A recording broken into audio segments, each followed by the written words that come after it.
प्रवक्ता बीजेपी से आज की डिबेट में हमारे साथ हैं निखिल मंडल प्रवक्ता जेडीयू से, खंचुरा यादव राष्ट्रीय प्रवक्ता आरजेडी से और ज्ञान रंजन मुख्य प्रवक्ता कांग्रेस से हमारे साथ हैं। चलिए डिबेट को शुरू करते हैं और सीधे हम बात करते हैं कि इस प्रधानमंत्री के इस कथन का कहां कहां क्या इंपैक्ट पड़ा है। खंचुरा यादव राष्ट्रीय प्रवक्ता आरजेडी से अपनी बात सबसे पहले रखेंगे। आप बताएं कि क्या प्रधानमंत्री ने जो कहा कि भाई पहले चरण, दूसरे चरण, तीसरे और पांचवी के बाद तो बिल्कुल ही स्पष्ट है कुछ नहीं बचा है, लेकिन कैसे मान लें कि कुछ नहीं बचा है? ये ठीक है प्रधानमंत्री की कही बात है या फिर बीजेपी या फिर एनडीए के लोग कह रहे हैं, लेकिन सुनना जरूरी है कि सामने वाला भी कुछ कहना चाहता है। खंचुरा यादव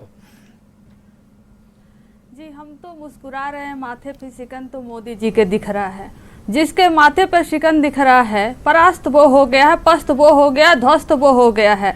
और इसीलिए हर पेज में उनके नैरेटिव बदलते हैं, उनकी बातें बदलते हैं, उनके एजेंडा बदलते हैं, लेकिन एजेंडा में 3-4 चीजें तो कतई नहीं आती हैं। बेरोजगारी, महंगाई, गरीबी, भुखमरी, रोजगार, ये सारे कुछ होते ही नहीं उनके मुद्दा में। और बिहार में 11 बार आ चुके हैं और जब जब वो 11 बार आए हैं, सिर्फ वो अपोजिशन पे वो पर्सनल अटैक करते हैं। वो चाहे लालू जी हो, चाहे तेजस्वी जी हो, चाहे अन्य नेता हो, उन पर पर्सनल अटैक करते हैं। परिवारवाद, अगर ठीक है, आपसे एक सवाल आपको मैं रोकना चाहूंगा, यहाँ पर थोड़ी देर के लिए रोकूंगा। परिवारवाद कैसे पर्सनल हो जाता है, भ्रष्टाचार कैसे पर्सनल हो जाता है, ये सारी चीजें मुझे एक एक करके डिफाइन कर पाएंगे आप? इसे कैसे पर्सनल ही है? नहीं, मैं आपको जरूर डिफाइन करूंगी। जब वो कहते हैं कि लालटेन से मोबाइल नहीं चार्ज होता, तो टेक्नीशियन बन के आए हैं, तब तो प्रधानमंत्री बनकर नहीं आए हैं वो। और जब वो कहते हैं 9वीं फेल, जब वो कहते हैं कि इतने बच्चे हैं, खुद नीतीश कुमार जी कहते हैं इतने बच्चे, तो ये आप बताइए क्या पर्सनल नहीं है तो क्या प्रोफेशनल है या क्या राजनीतिक बयान है? अगर राजनीतिक बयान है तो मैं कहूंगी जितने भी यहाँ पर प्रवक्ता बैठे हैं, कोई इवन प्रधानमंत्री नरेंद्र मोदी जी अटैक करे ना तेजस्वी जी के कामों पर, अटैक करे ना लालू जी के कामों पर, और जब आप पॉलिटिकली अटैक करोगे तो लोग पसंद करेंगे। लेकिन 11 बार आप आए बिहार को। और आपको हम बता दें, पहले के जो प्रधानमंत्री होते थे, जब किसी जिले में जाते थे तो वहां लोग प्राउड फील करते थे, हमारे यहाँ प्रधानमंत्री आ रहे हैं तो हमारे जिले का विकास होगा। लेकिन ये प्रधानमंत्री आते हैं ना तो लोग कहते हैं अरे अब तो ये प्रधानमंत्री आ रहे हैं, आज फिर रोड जाम होगा, आज फिर बिजली कटेगी, आज फिर जो ठेला लगाते हैं, जो अन्य नौकरियां करते हैं, रोजगार करते हैं, उनको फिर से वहां से हटाया जाएगा। तो उनके आने पर लोग खुशी नहीं मनाते, उनके आने पर लोग परेशान होते हैं और कहते हैं बस करिए मोदी जी, अब मत आइए, क्योंकि आप बिहार का विकास तो कर नहीं सकते, आप जिस जिले में आ रहे हो उस जिले का विकास तो कर नहीं सकते, आप देश का विकास तो कर नहीं सकते, आप क्यों इतना दौरा करते हैं? आप थोड़े बुजुर्ग हो गए हैं, आप आराम करिए, आपसे अब देश नहीं संभलेगा। सफेद आलू की जमीन के से आने वाले प्रवक्ता निखिल मंडल, उनको लाते हैं। निखिल मंडल जी, सारी बात आप सुन पा रहे हैं, ठीक है, लेकिन जो बातें अभी कही जा रही थी आरजेडी की तरफ से, उसमें कई ऐसे मुद्दे हैं। ठीक है, बातों को कभी कभी घुमाकर भी कहा जाता है, बोलने का एक तरीका होता है, एक शैली होती है, ठीक है। तो इस पूरे बयान के मतलब, मायने और आरजेडी पर आपका रिएक्शन क्या है? नहीं, देखिए, जहां तक प्रधानमंत्री जी जो बातें कह रहे हैं, चाहे वो विपक्ष के जितने जो हालात हैं उसकी सच्चाई बयां कर रहे हैं। अब लाजमी है कि विपक्ष को बेहतर नहीं लगेगा तो रिएक्शन उसी तहत होगा, लेकिन ये सच्चाई है कि जो 5 फेज का जो चुनाव बीता है और उसके जो फीडबैक्स आए हैं, ओवरऑल जो पूरे देश भर से जो फीडबैक्स आए हैं, तो उसमें तो कहीं ना कहीं ये स्पष्ट हो चुका है कि विपक्ष कहीं दिख नहीं रहा है।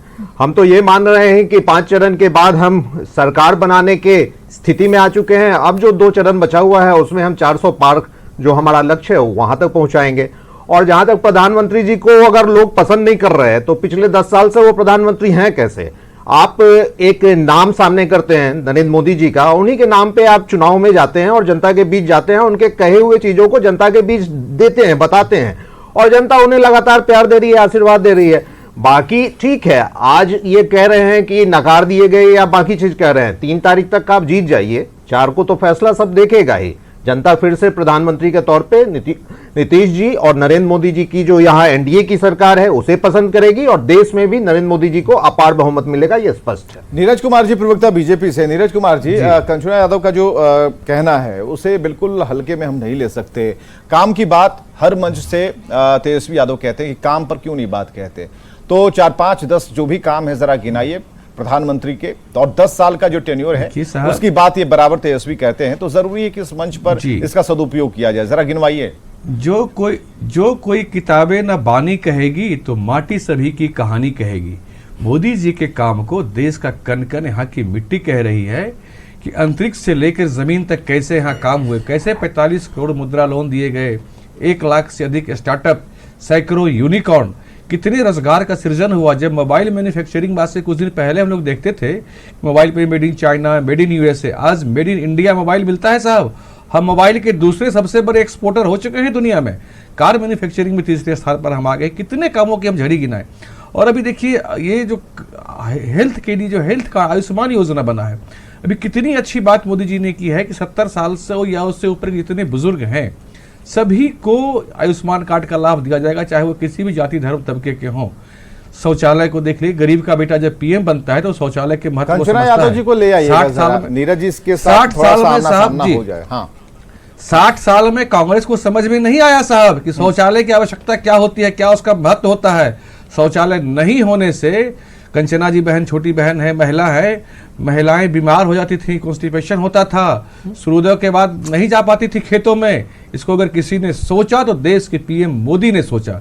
इनका विजन क्या है, इनके सोचने का तरीका क्या है, इसको समझना पड़ेगा। दूसरी बात, मैं एक पॉलिटिकल बयान पे आता हूँ कि चुनाव जीतने के लिए क्या चाहिए। चुनाव जीतने के लिए बढ़िया संगठन, जनता में विश्वास और मोदी जैसा शानदार नेतृत्व चाहिए। यहाँ और दल के प्रवक्ता बैठे हैं, क्या बता सकते हैं कि राहुल गांधी में उसी नेतृत्व क्षमता है जो मोदी जी में है? किसी भी देश की जनता से आप कहीं पूछ लीजिए, बिल्कुल नहीं है, सवाल ही नहीं उठता है। पहले हम ये पूछना चाहेंगे आपसे, जो तेजस्वी कह रहे हैं उसका क्या जवाब है? ये तेजस्वी तो गफलत, उनके पिताजी का जो राज था उसको यहाँ पूरा बिहार जानता है। और तेजस्वी जी जो नौकरियों की बात कर रहे हैं, उनके मंत्री उस समय उस मंत्रालय से भागे हुए रहते थे साहब। ठीक है, अगर आप लालू और राबड़ी के शासनकाल को याद दिला रहे हैं तो ये तो ठीक है, ये नया जनरेशन है। ये तेजस्वी हो चाहे फिर रोहिणी आचार्य हो, ये सभी नया जनरेशन क्या आप नहीं मालूम है कि एक मिनट तो हमें कुछ निगेटिव, हाँ तो आप निगेटिव तो कुछ बताइए। मैं बता रहा हूँ 4-5 पॉइंट निगेटिव बताइए। जब ये सत्ता में आए थे तो बिहार में भालू माफिया, शराब माफिया, भ्रष्टाचार पुनः बढ़ गया। भू माफिया, शराब माफिया, शराब का कारोबार बिहार में बढ़ गया। आप लोग नहीं थे जब ये सत्ता में आए। और देखिए जो आरजेडी के लोग ही शराब और बालू के माफिया के संरक्षक हैं। आप लोग नहीं तय हो चुका है। आज हमारी सरकार में इस तरह से आपाधापी नहीं होती। ठीक है, शराब पे हम मानते हैं कि शराब की ब्लैक मार्केटिंग बिहार में हो रही है, लेकिन राजद के लोग इसमें निश्चित रूप से शामिल हैं, कार्रवाई भी उन पर हो रही है। और राजद जब सत्ता में आती है तो इस तरह की, देखिए छपरा में लालू जी 1 महीना रहे, मतलब एक परसेप्शन बनाया गया है इसको। याद परसेप्शन नहीं, जब लालू जी को लगा कि यादव भी उनसे छिटक रहे हैं तो छपरा में उन्होंने 2 यादवों की हत्या करवा दी। 2 यादव की हत्या छपरा में करवा दी साहब लालू जी ने, जब उनको लगा कि ये कहानी किससे सुनी आपने? मैं बता रहा हूँ कहानी आपको, मुझे सुनने, मैं आपको कहानी बता रहा हूँ साहब। FIR है, कुछ दिखाइएगा तो हमें भी भरोसा हो। क्या आप क्या कहना चाह रहे हैं? छपरा में मर्डर नहीं हुआ है? नहीं ठीक, फिर वही बात हम कैसे कहते हैं मर्डर नहीं हुआ? नहीं हम कैसे कहते हैं?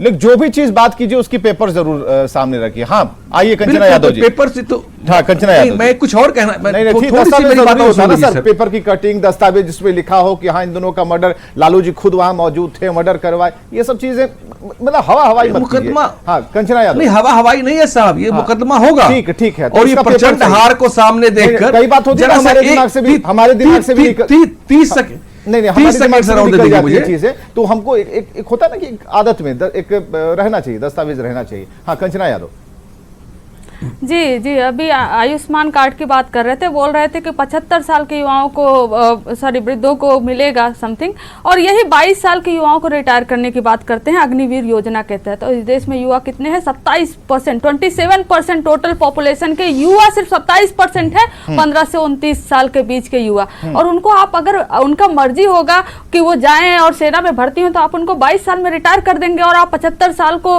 आयुष्मान कार्ड देने की बात कर रहे हैं। वो सब बातें हम भी करते हैं, लेकिन मुझे एक चीज समझ नहीं आती है कि जो कह रहे 80 करोड़ को हमने राशन दिया और फिर हमने टॉयलेट बनवाया, हमने ये किया, और आप ही कहते हैं इतने गरीब है, टॉयलेट नहीं है, राशन नहीं है, ये नहीं है, सब कुछ आप दे रहे हो, सब कुछ आप दे रहे हो, फिर आप ही इल्जाम लगाते हो कि हम उनसे छीन के मुसलमानों को दे देंगे। मुझे समझ नहीं आता है कि जब इस देश के 80 करोड़ लोगों के पास राशन भी नहीं है खाने का, तो हम छीनेंगे? इसका जवाब मुझसे जरूर लीजिएगा। नहीं करना चाहिए, इसका जवाब जरूर लीजिएगा। नहीं बहुत लॉजिकल सवाल है। नहीं बाउंस नहीं होगा, मैं आपसे जी हाँ चलिए बताइए। जी मैं बता रहा हूं हाँ। कि कर्नाटक में इन्होंने SC ST OBC EBC का 4% आरक्षण छीनकर उनकी हकमारी कर धर्म के आधार पर गैर संवैधानिक रूप से आरक्षण को लागू किया। पश्चिम बंगाल में नौकरियों में प्रमोशन में चोरी छिपे धर्म के आधार पर आरक्षण दिया गया। हम इसका विरोध करते हैं। हम SC ST OBC भाइयों की हकमारी इस देश में नहीं होने देंगे, किसी कीमत पर नहीं होने देंगे। हम आरक्षण का विरोध नहीं, पर धर्म के आधार पर आरक्षण, बाबा साहब अम्बेडकर ने भी कहा था कि धर्म के आधार पर आरक्षण देना गैर कानूनी है। ये प्रधानमंत्री कह चुके हैं और नहीं देंगे। प्रधानमंत्री ने कहा ये बात कर रहे थे 80 करोड़ अनाज की। तो जब से मोदी जी के पहले जो शासन था तो खबरें न्यूज में आपके यहाँ भी मैंने देखा चलता था, तो फिर तो ये लोग पूछते हैं, अरे फिर समंदर में फेंक दिया गया। वाले पूछेंगे आपसे कि भाई क्यों मुफ्त में बांट रहे हैं। अरे सबल बना दीजिए। उत्तर तो मैं दे रहा हूं। अरे एक उत्तर तो दे रहा हूं, कलम देना, उसी का उत्तर दे रहा हूं। दीजिए, 25 करोड़ लोग गरीबी रेखा से ऊपर आए हैं, लेकिन फिर भी मोदी जी उनका ख्याल रख रहे हैं कि दोबारा वो गरीबी रेखा में फिर से नहीं जाए। जैसे कोई पेशेंट आए, मोदी जी वही मुख्यमंत्री कांग्रेस से ज्ञानरंजन जी केयर कर रहे हैं। ठीक है ज्ञानरंजन जी, विपक्ष पूरी तरह से परास्त हो चुका है भाई,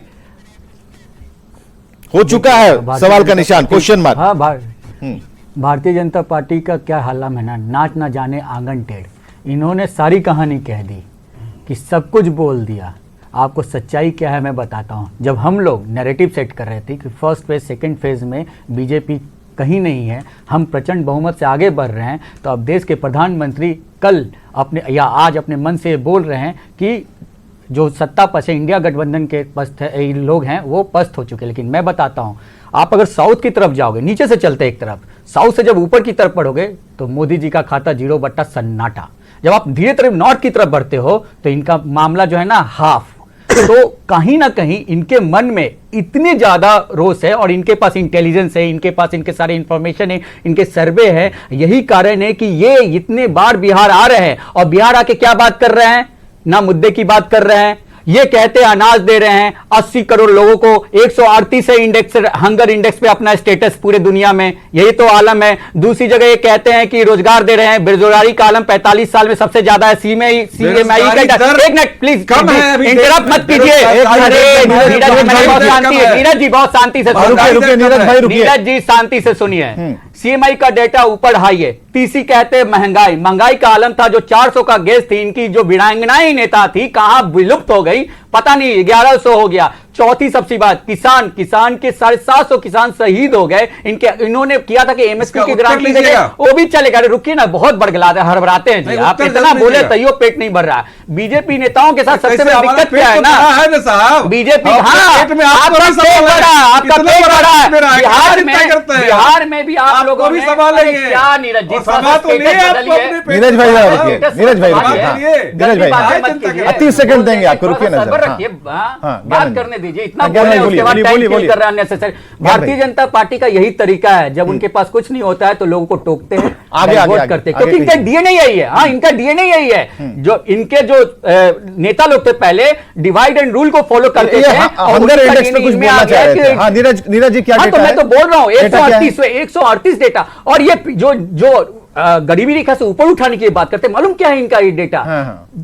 यूपीए 2 में मनमोहन सरकार ने 22 करोड़ लोगों को गरीबी रेखा से उठाया था। अगर इन्होंने गरीबी रेखा से ऊपर उठाया था फिर भी इनको 80 करोड़ लोगों को अनाज देना पड़ रहा है। डेटा कहीं ना कहीं मैनिपुलेटेड है। आपको मैं एक बहुत बड़ा एग्जांपल देता हूं। ये चिल्लाते हैं ईपीएफओ के बारे में, पता है क्या है? पहले 15,000 से पहले जो लिस्टेड कंपनियां होती थी उसमें प्रोविडेंट फंड कंपनी की हिस्सा देती थी। देश के प्रधानमंत्री ने उसने क्या किया, उन्होंने अनऑर्गेनाइज सेक्टर को 15,000 से नीचे करके 10,000 वाले को उसमें डाल दिया और कहा था कि मैंने इतने डेटा दे दिया। अरे ईपीएफओ का डेटा आपने कर दिया।